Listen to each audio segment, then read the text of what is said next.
कहानी है छोटे से गांव रामपुर की, जहां आय का साधन किसानी ही था।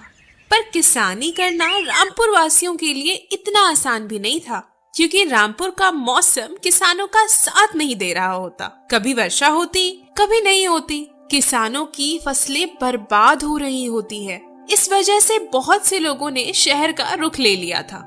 गांव के अधिकांश पुरुष किसानी छोड़कर अब शहर में ही कुछ काम करने लगे थे। इस वजह से गांव वालों को आने जाने में दिक्कतों का सामना करना पड़ता।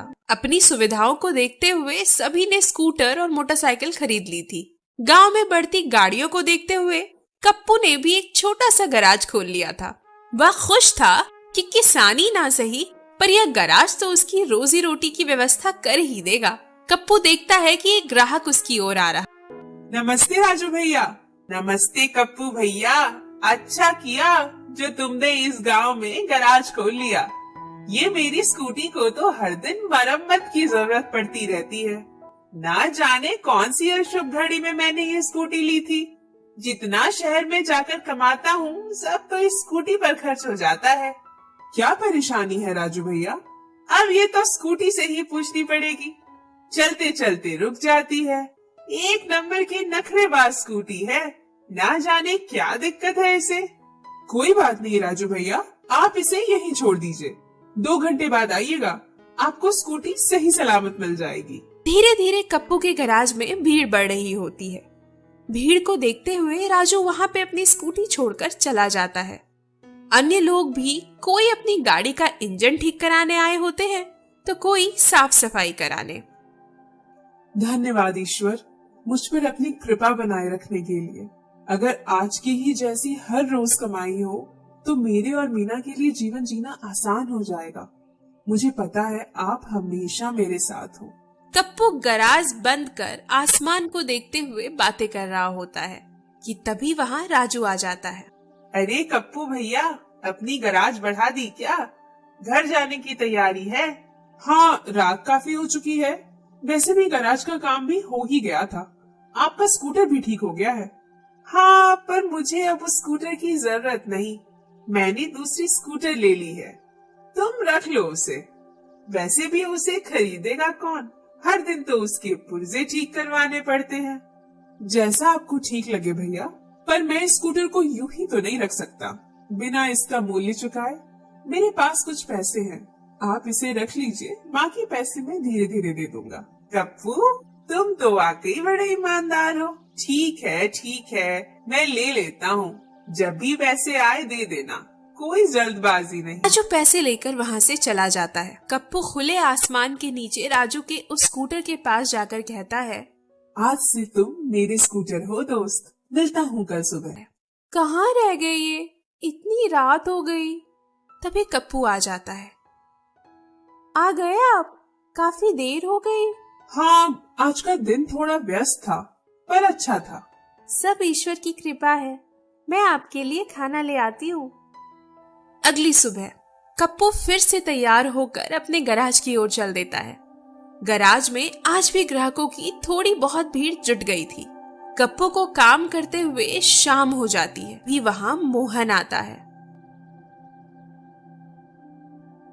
अरे कप्पू भैया, तुम्हें पता है बंसी चाचा और उनके पूरे परिवार ने आत्महत्या कर लिया। ये कैसे हुआ मोहन भैया? आपको तो सब पता है। ना जाने रामपुर में कौन सा कहर आया है। जो किसानी पर ही आर्थिक रूप से निर्भर है, उनकी स्थिति पूरी तरह से कमजोर हो चुकी है। और बंसी चाचा भी आर्थिक रूप से इतने कमजोर हो गए थे कि उन्होंने पूरे परिवार के साथ ही आत्महत्या कर लिया। ये तो बहुत बुरा हुआ। हाँ भैया, मैं तो बस इसलिए आया हूँ क्योंकि हम सभी गांव वालों ने तय किया है कि उनके परिवार वालों की अस्थियां पूरे सम्मान के साथ गंगा में बहाई जाए। इसीलिए सभी गांव वालों को गंगा किनारे बुलाया गया है। अच्छा भैया, मैं चलता हूँ। मोहन चला जाता है और कप्पू वहीं उदास बैठ जाता है। काफी रात हो जाती है, पर कप्पू ना कुछ बोलता है और ना ही कोई हलचल करता है।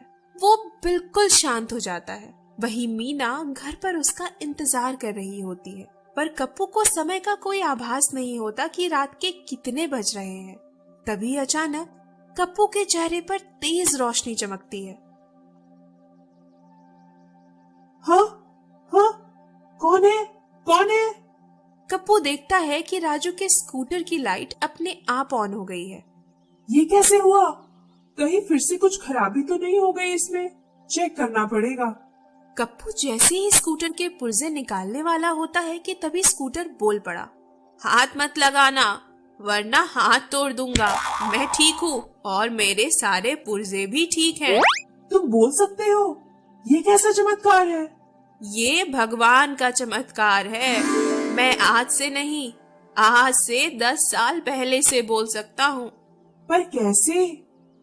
मैं 80 साल का बुढ़ा व्यक्ति था और मुझे मेरा ये स्कूटर बहुत प्रिय था। जब मैं मरा तो भी मुझे दुख इसी बात का था कि मैं अब कभी अपने स्कूटर पर नहीं घूम पाऊंगा। मेरे इस उदासी को देखते हुए ईश्वर ने मेरी आत्मा को स्कूटर के शरीर में डाल दिया। तब से मैं और मेरा प्यारा स्कूटर साथ ही रहते हैं। जब तुम जादुई हो तो तुम्हारे पुर्जे ढीले क्यों पड़ जाते हैं? तुम चलते चलते रुक क्यों जाते हो? वो तो मुझे राजू पसंद नहीं था। ना तो वो मुझे नहलाता था और ना ही मुझसे अच्छे से बात करता। सिर्फ मेरे ऊपर 80-80 किलो के वजन ढोता रहता था, इसीलिए मैं ऐसा करता था। तुम अब तक घर क्यों नहीं गए? तुम्हें पता भी है समय क्या हो रहा है? मैं बहुत परेशान हूँ। समझ नहीं आ रहा कि मैं गांव वालों को उनकी आर्थिक तंगी से बाहर कैसे निकालूं। मैं तो खुद लाचारी में जी रहा हूँ। चिंता मत करो, मैं तुम्हारी मदद करूँगा। कैसे? तुम्हें पता नहीं, पर मुझ में जादुई शक्तियाँ हैं। मैं 3 इच्छाएं किसी की भी पूरी कर सकता हूँ, पर उन इच्छाओं को पूरा करते ही मेरी मृत्यु हो जाएगी। मैं हमेशा के लिए अपने स्कूटर से अलग हो जाऊंगा।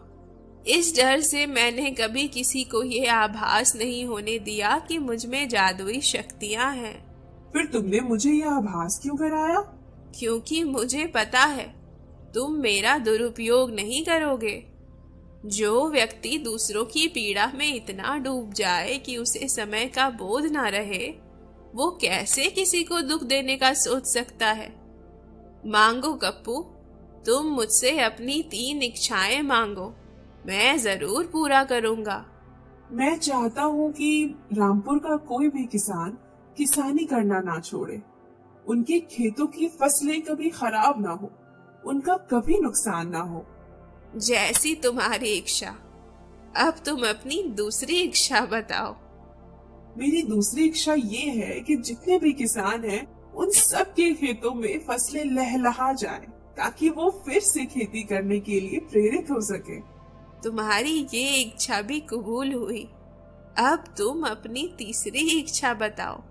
कप्पू शांत हो जाता है। उसे स्कूटर की वो बात याद आ गई थी कि तीसरी इच्छा पूरी होते ही उसकी शक्तियाँ खत्म हो जाएंगी। मैं चाहता हूँ कि मेरी जो 2 इच्छाएं पूरी करने में तुम्हारी जो शक्तियाँ खत्म हुई हैं, वो तुम्हें मिल जाए। स्कूटर कप्पू की बातें सुन बहुत खुश होता है। दिल जीत लिया यार। अब चलो इसी बात पर मैं तुम्हें बदला हुआ रामपुर दिखाता हूँ। स्कूटर कप्पू को अपने ऊपर बिठाता है। चलने को तैयार हो जाओ दोस्त। अरे हाँ, हमारे बीच दोस्ती हो गई और तुम्हें मेरा नाम भी नहीं पता। मेरा नाम है स्पार्क। मैं और स्पार्क ऐसे ही खेत खलिहान पे चलते हुए ठंडी ठंडी हवाओं को महसूस किया करते थे। तो दोस्त, कैसा लग रहा है तुम्हें हमारी सवारी करते हुए और इन हवाओं को छूते हुए? वाकई दोस्त, ये तो बहुत खूबसूरत एहसास है। दोस्त नहीं, स्पार्क, स्पार्क। अब चलो, आ गए तुम किसानों के खेत में। देखो मेरा जादू, सारे खेत लहलहा रहे हैं ना? हाँ, ये तो चमत्कार हो गया। कल ये जमीनें बंजर थी और आज फसलें लहलहा रही हैं। सभी किसाने अपने खेतों को देख खुश हो जाएंगे। अब चलो घर। हाँ। कप्पू स्कूटर के साथ घर आ जाता है। अगली सुबह किसानी जब अपने खेतों में जाते हैं तो लहलहाती फसलें देख उनकी खुशी का ठिकाना नहीं रहता। सभी गांव वाले जश्न मनाने लगते हैं। उस दिन के बाद से रामपुर गांव की मानो खुशियां वापस आ गई हों। सभी खुशहाल, पूर्ण और शांतिपूर्ण जीवन जीने लगे थे। कप्पू और उसका स्कूटर दोस्त पार्क भी बहुत खुश थे।